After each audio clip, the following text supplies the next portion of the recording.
రాహుల్ గాంధీ గారు విద్వేషం పెరిగిపోతుందని, భారతదేశంలో ఉన్నటువంటి చాలా కులాలకు రక్షణ లేదని, భారతదేశ చరిత్రలోనే కని విని ఎరగని రీతిలో మహాత్మా గాంధీ తర్వాత స్వాతంత్ర ఉద్యమం తర్వాత ఈ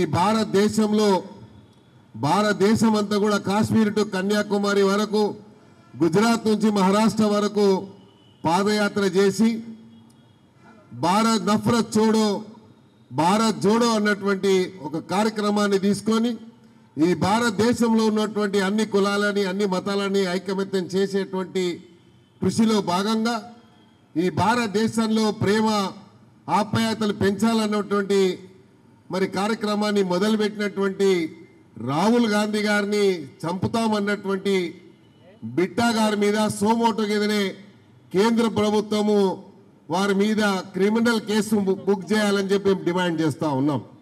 అదేవిధంగా ఒక కేంద్ర మంత్రి మాట్లాడుతూ రాహుల్ గాంధీ గారి గురించి మరి ఒక టెర్రరిస్ట్ అని చెప్పాడు. ఆ కేంద్ర మంత్రిని ఎంబడే బర్తరఫ్ చేయాలని కాంగ్రెస్ పార్టీ పక్షాన మేము డిమాండ్ చేస్తున్నాము. ఆయనను బర్తరఫ్ చేయకపోతే ఈ దేశంలో ఉన్నటువంటి విద్వేషాన్ని పెంచి పోషిస్తుంది మోడీ అని చెప్పడానికి ఇలాంటి ప్రవర్తనలే దానికి నిదర్శనం అవుతాయి.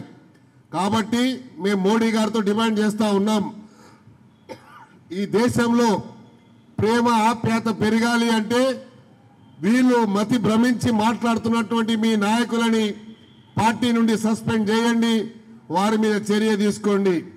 సినిమాలో ఒక భోగమేషం వేసేటువంటి కంగనా రావత్ గారు రాహుల్ గాంధీ గురించి మాట్లాడే నైతిక హక్కు ఉందా అని అడుగుతా ఉన్నాను. రాహుల్ గాంధీ కుటుంబం ఈ దేశంలో త్యాగాలు చేసినటువంటి కుటుంబం ఏదైనా ఉందంటే, త్యాగాలకు నిలయమైనటువంటి కుటుంబం ఏదుందంటే ఇందిరాగాంధీ తర్వాత రాజీవ్ గాంధీ తర్వాత సోనియా గాంధీ, అదేవిధంగా రాహుల్ గాంధీ గారు. ఇందిరాగాంధీ గారు పదవి ఈ దేశ సమైక్యత గురించి వారి చివరి బొట్టు కూడా శ్వాస వరకు కూడా నేను పోరాటం చేస్తామని వారు త్యాగం చేశారు. దాని తర్వాత రాజీవ్ గాంధీ గారు ఈ దేశంలో దేశ పక్కన ఉన్నటువంటి దేశంలో ఎప్పుడైతే విధ్వంసం జరుగుతుందో పీస్ కీపింగ్ ఫోర్స్ని పంపించి ఈ దేశమే కాదు పక్క దేశాలు కూడా శాంతియుతంగా ఉండాలని కృషి చేసినటువంటి రాజీవ్ గాంధీ గారు ప్రాణాలు ఇడిశారు. అదేవిధంగా 2 సార్లు ప్రధానమంత్రిగా అవకాశం వస్తే రాహుల్ గాంధీ గారికి ఒకసారి, సోనియా గాంధీ గారికి ఒకసారి వచ్చినా కూడా త్యాగం చేసినటువంటి త్యాగ కుటుంబం నుంచి పుట్టింది ఎవరు అంటే సోనియా గాంధీ కుటుంబం, రాహుల్ గాంధీ కుటుంబం, ఇందిరాగాంధీ కుటుంబం, రాజీవ్ గాంధీ కుటుంబం. అలాంటి కుటుంబం మీద ఈరోజు మీరు మాట్లాడినటువంటి మాటలకు కాంగ్రెస్ పార్టీ దేశవ్యాప్తంగా నిరసన చేస్తున్నటువంటి ఈ తరుణంలో మోడీ గారు మీ కళ్ళు తెరవాలి. ఇవాళ పేపర్లో స్టేట్మెంట్ ఎక్కడో చదివాను నేను.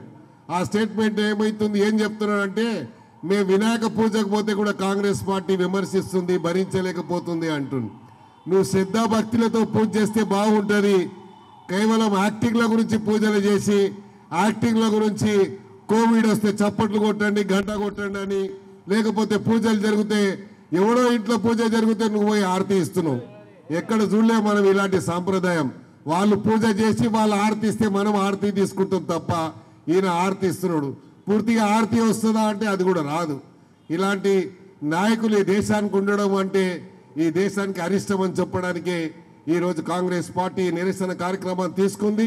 తప్పకుండా మీరు ఎవరైతే రాహుల్ గాంధీని కుట్రతో సంపుతామని కాన్స్పిరసీ చేస్తూ ఉన్నారో వారి మీద మీరు చర్య తీసుకోకపోతే ఇందులో మీరు కూడా భాగస్వాములే అనే విధంగా రాబోయే రోజుల్లో మేము ఆలోచించాల్సి వస్తుంది.